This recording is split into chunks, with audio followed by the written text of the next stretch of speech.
دوستو channel subscribe like اور share فرمائیں، شکریہ۔ بسم اللہ الرحمن الرحیم،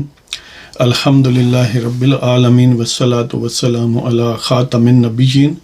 پاک بیوس محمد منشا۔ السلام علیکم، کیسے ہیں جی؟ تو عنوانات ہیں جی کہ گنڈا پور کے ناقابل ضمانت وارنٹ گرفتاری اور خیبر پختونخوا کی یعنی گنڈا پور حکومت کی طرف سے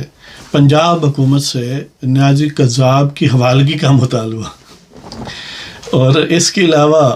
کہ بالآخر حالات اس نہج پر جائیں گے کہ فیض حمید اور باجوہ کو جواب دہ ہونا پڑے گا، خاص طور پر فیض حمید کو۔ اور تیسری بات یہ ہے کہ میاں صاحب ظاہر ہے عمرہ کرنے جا رہے ہیں، اور ساتھ ہی کچھ ایسے انڈیکیٹرز ہیں کہ معاملات جو اکانومی کے ہیں وہ بہتری کی طرف رواں دواں۔ تو سب سے پہلے جی گنڈا پور کہ جو اینٹی ٹیررزم کورٹ کے جج ہیں ملک اعجاز آصف، انہوں نے ناقابل ضمانت وارنٹ گرفتاری جاری کی ہیں۔ کن کن کے؟ ایک تو سی ایم خیبر پختونخوا گنڈا پور، اور ان کے علاوہ جو پی ٹی آئی اسٹالورٹس اور بدنام زمانہ اور رسوائے زمانہ کردار ہیں، مراد سعید، شبلی فراز، شہباز گل، اور ایک لیفٹیننٹ کرنل ریٹائرڈ ہیں شبیر اوان، اس کے علاوہ شیریں مزاری ہے، مسرت جمشید چیمہ ہے، سعد جمیل عباسی ہے۔ تو ان کے وارنٹ گرفتاری مئی 9 کے جو فسادات ہیں ان کے حوالے سے ہیں، اور یہ جاری کرنے کے حوالے سے جو متعلقہ بیانات لیے گئے ہیں وہ واسق قیوم، عمر تنویر بٹ اور صداقت عباسی، یہ بھی ظاہر ہے پی ٹی آئی کے اسٹالورٹس ہیں۔ تو یہ ناقابل ضمانت وارنٹ گرفتاری جو ہیں ان کی یعنی پرسوئنس پر کہ ان کو کورٹ میں پیش کیا جائے، ظاہر ہے اب خط و کتابت ہوگی، اور موسٹ پروبیبلی گنڈا پور صاحب کوشش کریں گے کوئی بیل شیل کروانے کی، اور باقی یہ جو خواتین و حضرات۔ لیکن اس سے ایک بات بڑی واضح ہے کہ مئی 9 کے جو کردار ہیں جن میں ظاہر ہے ایک گنڈا پور بھی ہے، اور اس کے علاوہ یہ جو ہم نے نام گنے ہیں ان میں سے بڑے نمایاں نام ہیں، اور کچھ تو غائب ہیں ابھی بھی، وہ جیسے کہتے ہیں نا کہ گدھے کے سر سے سینگ، وہ ایسے غائب ہوئے جیسے گدھے کے سر سے سینگ، یہاں پر گدھے ہی غائب ہیں۔ تو مراد سعید ابھی ری ایمرج ہوگا کہیں، تو ظاہر ہے وہ ایک سینٹ کا امیدوار بھی ہے، اور پھر گنڈا پور تو سی ایم خیبر پختونخوا ہے۔ تو ان ڈیولپمنٹس کا کیا مطلب ہے؟ ایک تو یہ ہو سکتا ہے کہ ان کو کانسٹنٹ انڈر پریشر رکھنا ہے تاکہ وہ ذرا نیمے ہو کے گزر کریں، جیسے آپ کو پتہ ہے کہ پہلے بڑی آتش بیانی کی گنڈا پور نے، اور پھر شہباز شریف کے جا کر قدموں میں گرا، اور پھر ایک انہونی ہوئی کہ اس کی زبان سے بھی کچھ مثبت باتیں نکلیں۔ تو ایک تو مطلب یہ ہے کہ ان کو انڈر پریشر رکھنا، دوسرا یہ ہے کہ جو حقیقی میں سمجھتا ہوں، کیونکہ عدالتیں بہرحال ایٹ لیسٹ سمبولیکلی تو کسی حکومت کے ماتحت نہیں ہوتی، اور ظاہر ہے یہ بڑے سیریس چارجز ہیں مئی 9 کے حوالے سے، تو الٹیمیٹلی جو قانون ہے اس کو اپنا بہرحال راستہ بنانا ہے، اور یہ کچھ بعید نہیں ہے کہ آئندہ چند مہینوں میں اگر کوئی یعنی گنڈا پور صاحب یا ان کے پیشوا جو ہیں وہ بہت گوڈے گٹے پکڑ کر یہ پنجابی میں کہتے ہیں، تو اگر کوئی ٹائم لے لیں، بائی کر لیں، وہ ایک علیحدہ بات ہے کہ لیکن یہ بڑا غالب امکان ہے کہ گنڈا پور صاحب جو ہیں وہ الٹیمیٹلی ڈیپوز کیے جائیں گے۔ یہ تو ایک کیس ہے، اور بھی کئی کیسز ہیں، یا ہی would be forced to resign, اور بالآخر گرفتار بھی ہوگا اور سزا بھی ہوگی۔ اس لیے کہ اگر مئی 9 کے جو سمجھ لیں کہ آئیڈیولوگ ہیں، الٹیمیٹلی جو اس کے معمار ہیں، وہ تو 2012-14 سے شروع ہیں، یعنی جن میں باجوہ اور فیض حمید ہیں۔ اب ظاہر ہے وہ تو مقدس گائے ہیں، جو روٹ کاز ہے اس کو تو ہم نے ایڈریس نہیں کرنا، تو سمٹمز کو ایڈریس کرنا ہے، اور سمٹمز میں ظاہر ہے نیازی قذاب ہے، اور پھر فردر ڈاؤن جو ہے گویا اس وقت سب سے نمایاں کردار جو ہے وہ گنڈا پور ہے۔ اگر یہ آپ نے یعنی کچھ وہ کہتے ہیں to sweep under the carpet بھی کرنا ہے، اور ساتھ وہ بیانات کہ ہم مے 9 والوں کو نہیں بخشیں گے وغیرہ وغیرہ، معافی نہیں ہوگی، قانون کے سامنے جواب دہ ہوں گے، تو پھر ایٹ لیسٹ یعنی چند عام گماشتوں کو پکڑنے سے کہیں زیادہ آپ کو کچھ نہ کچھ سالڈ کر کے دکھانا ہے۔ اور اس صورت میں یہ امکانات یہی ہیں کہ ایک تو وہ جو غائب ہیں مراد سعید یا اس ٹائپ کے لوگ، الٹیمیٹلی جب بھی وہ سامنے آئیں گے ان کو میوزک فیس کرنا پڑے گا، لیکن فی الحال جو ٹارگٹ سب سے بڑا ہوگا وہ گنڈا پور ہوگا، کیونکہ وہ چیف منسٹر ہے اور اپنے تئیں وہ گویا ایک طرح سے پی ٹی آئی کی لائف لائن ہے۔ یعنی ایک تو ویسے بھی ان کے پاس فنڈ اپنے یا ٹھیکیدار فنڈ اور زکوٰۃ صدقات خیرات کے کنٹینیوٹی آف فنڈز ہے، اس کے علاوہ ان سب سے بڑھ کر جو اب ان کے پاس سورس ہے ریونیو کا یا خرچے کا یا آمدنی کا، وہ خیبر پختونخوا کی حکومت ہے۔ ظاہر ہے آپ جانتے ہیں کہ جو مروت ہے وہ کہتا ہے، شیر افضل مروت کے پہلی حکومتوں نے بہت زیادہ کرپشن کی خیبر پختونخوا کی پی ٹی آئی کی حکومتوں نے، اور اربوں نہیں بلکہ یعنی بلینس نہیں ٹریلینس میں کمایا، کھرب پتی ہو گیا۔ اب ظاہر ہے وہ موجودہ حکومت کو ایک تو نسبتاً نئی ہے تو اس پر الزام لگانا اس کے لیے ذرا مشکل ہے، پھر اس کا خیبر پختونخوا میں سانس لینا تھوڑا دشوار ہوگا، اور وہ بندہ انتہائی ڈرپوک ہے۔ یعنی ایف آئی اے کے سامنے جا کر اس نے بیان یہ دیا کہ وہ مریم نواز پر جو قتل کا یا اٹمپٹڈ قتل کا یا میری وہ جو ہیڈ منی ہے وہ دے دی گئی ہے اور مجھے قتل کروا دیا جائے گا، یہ مریم کا پلان ہے وغیرہ وغیرہ، ساؤتھ افریقہ میں پیمنٹ کر دی گئی ہے۔ تو اس قسم کی جو ایک نانسنس قسم کی گفتگو تھی، تو اس پر ظاہر ایف آئی اے والوں نے بلایا، وہاں پر تو مکر گیا، کہتا ہے نہیں میرا تو مطلب وہ تھا اور یہ تھا اور فلاں نے یہ بات کی اور میں نے بھی بات کہہ دی، ایسی کوئی بات نہیں ہے۔ لیکن جو ہی باہر نکلا پھر وہ جو کتے کی دم ہے اس کی طرح پھر ٹیڑھا ہوا، اور اس سے جب پوچھا کہ اس نے کہا میں اپنے موقف پر قائم ہوں۔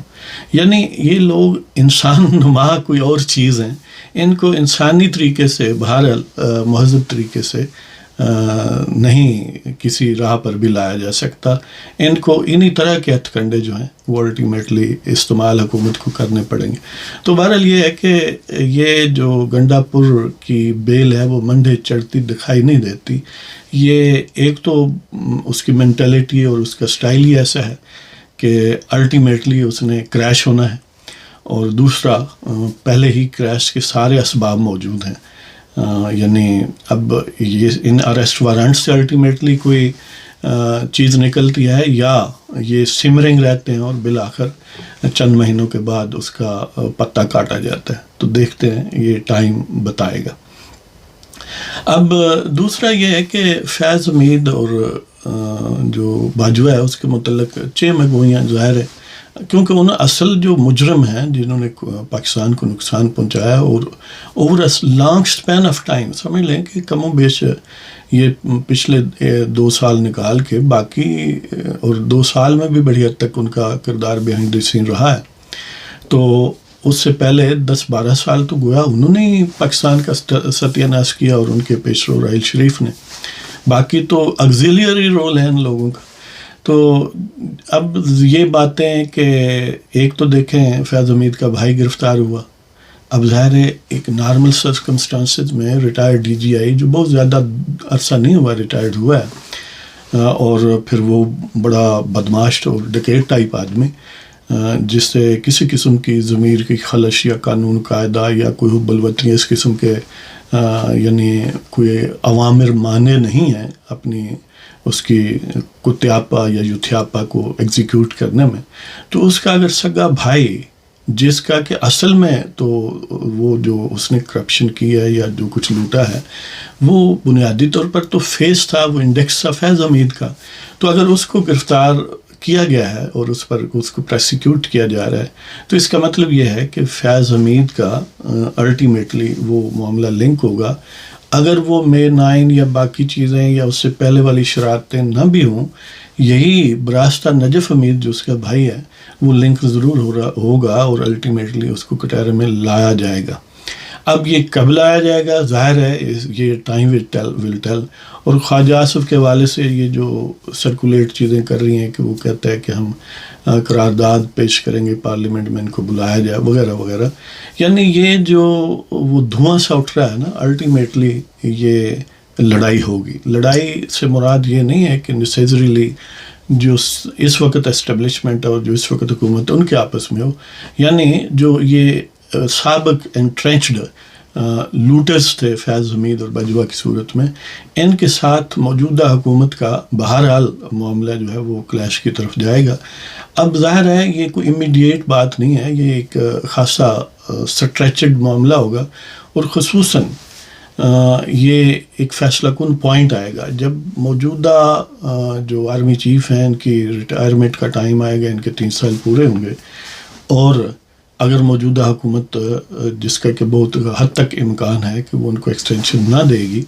ایکسٹینشن اگر انہوں نے مانگی اور نہ دی یا انہوں نے اپنے طور پر نہ دی، جو بھی صورتحال بنی،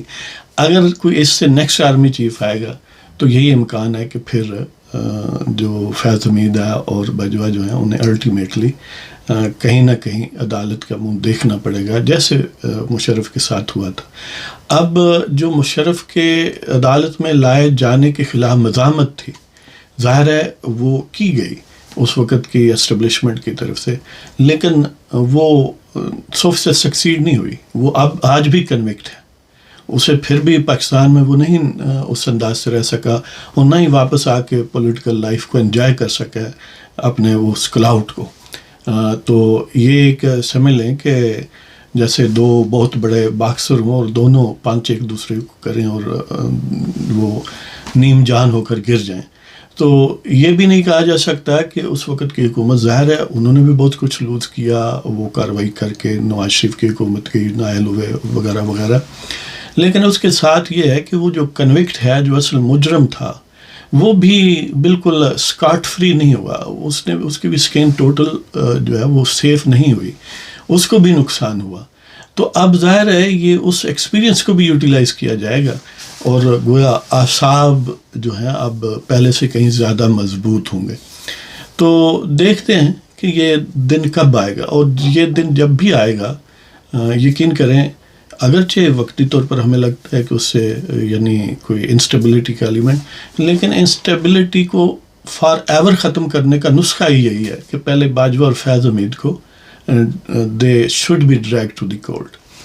تو اس کے علاوہ یہ تو آپ سن چکے ہیں کہ میاں صاحب ماضی کے روایت کی روایت کے حوالے سے پھر مکہ مدینہ جا رہے ہیں، یعنی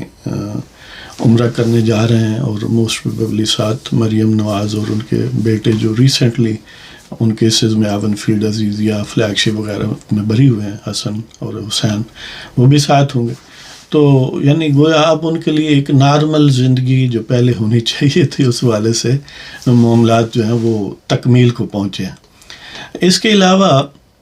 جو IMF کے ساتھ پاکستان کی نیگوشیشنز چل رہی ہیں، الٹیمیٹلی یہ آلموسٹ وہ ایگری کر گئے ہیں، لہٰذا اسٹینڈ بائی ایگریمنٹ کے حوالے سے $1.1 بلین کا جو نیکسٹ ٹرانش ہے اپریل کے فرسٹ ویک میں یا سیکنڈ ویک میں 15 اپریل تک، وہ ملنے کا کافی امکان ہے. اور اس کی امیڈیٹلی ساتھ ہی پھر آئندہ کوئی 6-7-8 ارب ڈالر کا معاملہ جو ہے وہ اس پر نیگوشیشنز ہوں گی. اب ظاہر ہے یہ کوئی آئیڈیل صورتحال نہیں ہے، لیکن اویلیبل سرکمسٹانسز میں یہ نیسیسری ایول ہے. اسی طرح کویت کے ساتھ جو $10 ارب کا ایک ریفائنری کا معاملہ ہے، اس کو بھی اٹھایا ہے شہباز شریف نے.